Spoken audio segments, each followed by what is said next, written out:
CatSynth TV. Hi, I'm Andrew from Qu-Bit, here with CatSynth at NAMM 2019. We have 3 very exciting releases to show you this year. Right off the bat, we'll show you the Prism.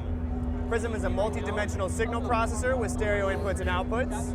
The best way to think of it is a multi-dimensional audio buffer where each side of the shape has a different type of DSP mapped to it. So on our x-axis, we have a comb filter.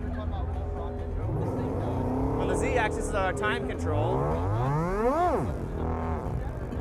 And then on the y-axis is a decimator, so it's going to be sample rate reduction and bit depth reduction.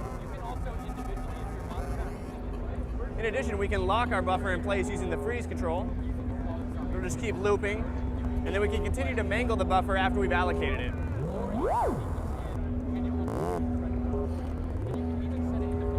Along the top, we have a state variable filter stage. Right now we're listening to low pass. Here's high pass and band pass.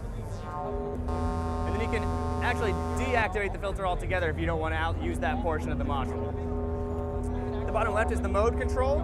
This is going to set the state variable at either the beginning or the end of the prism, so pre-post essentially. And then you got resonance.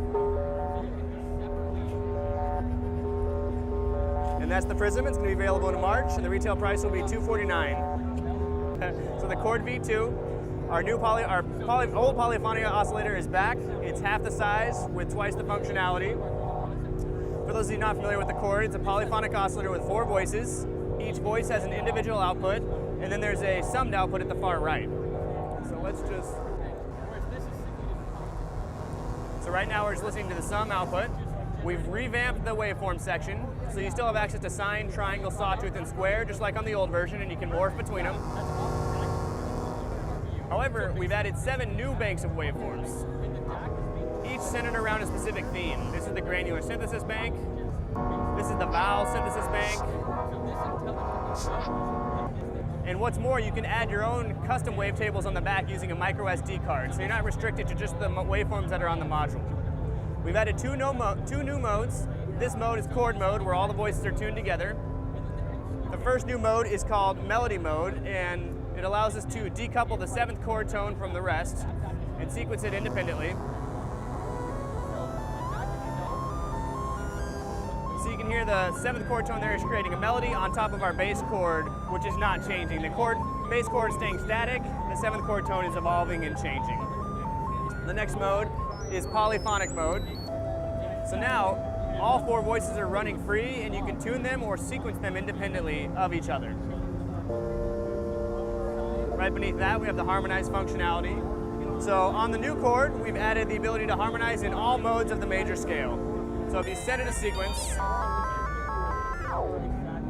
we have constant structure movement. Our chord quality is not updating with our sequence. However, once this is turned on, it's now sequencing in major, minor, and you can access all other modes of the major scale as well. Right here we have the quality control. This is going to choose the type of chord we're listening to. So you have just about every diatonic chord ever used, ever constructed, right off the bat: major 7, minor 7, dominant 7.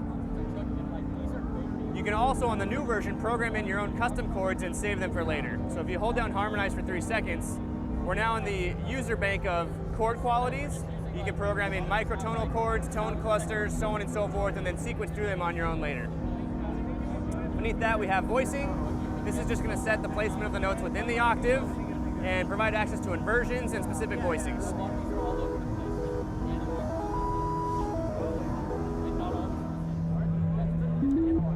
So here we have our Bloom. The Bloom is a fractal sequencer, and what's really unique about it is its ability to create an infinite number of variations of an existing sequence and evolve slowly over time without ever playing the same thing twice. So on the right-hand side, we have the fractal functionality. We'll start there.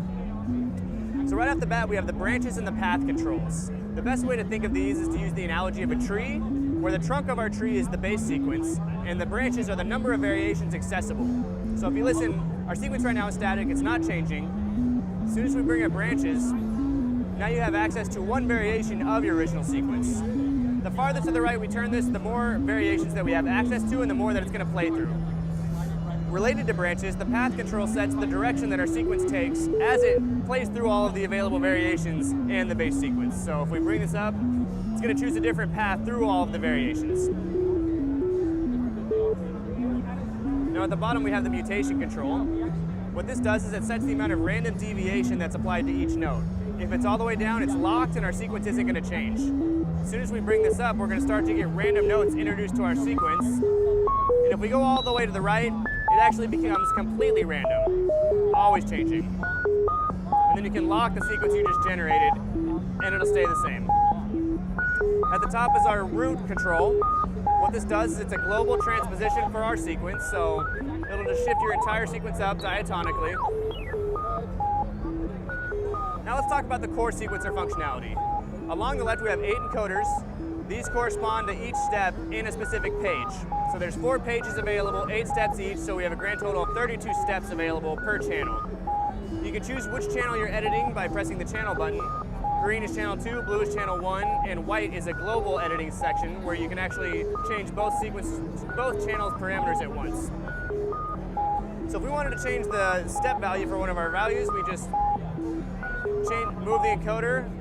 It's a clicked encoder, so you get a good tactile feedback as far as what you're changing. And if you wanted to remove that step from your gate output, you just press the encoder, and now it's removed from the gate output. To access the playback functionality, all you need to do is hold down the shift button and then change the encoder associated with which parameter you want to edit. So if we wanted to change the length, we can just hold that down, bring it down. Now we have a length of 1. Bring it back up. Now we have a 16-step sequence. Very easy.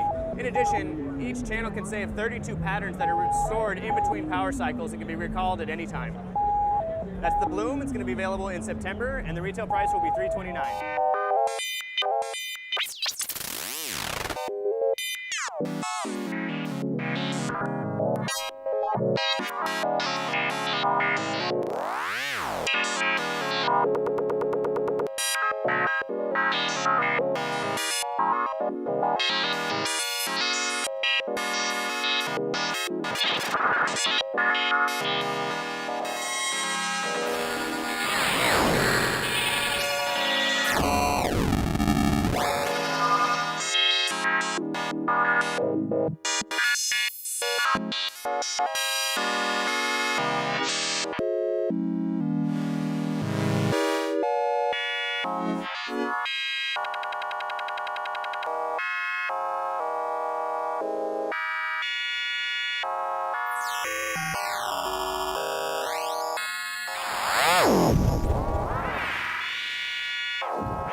For more on Qu-Bit Electronics, please visit their website.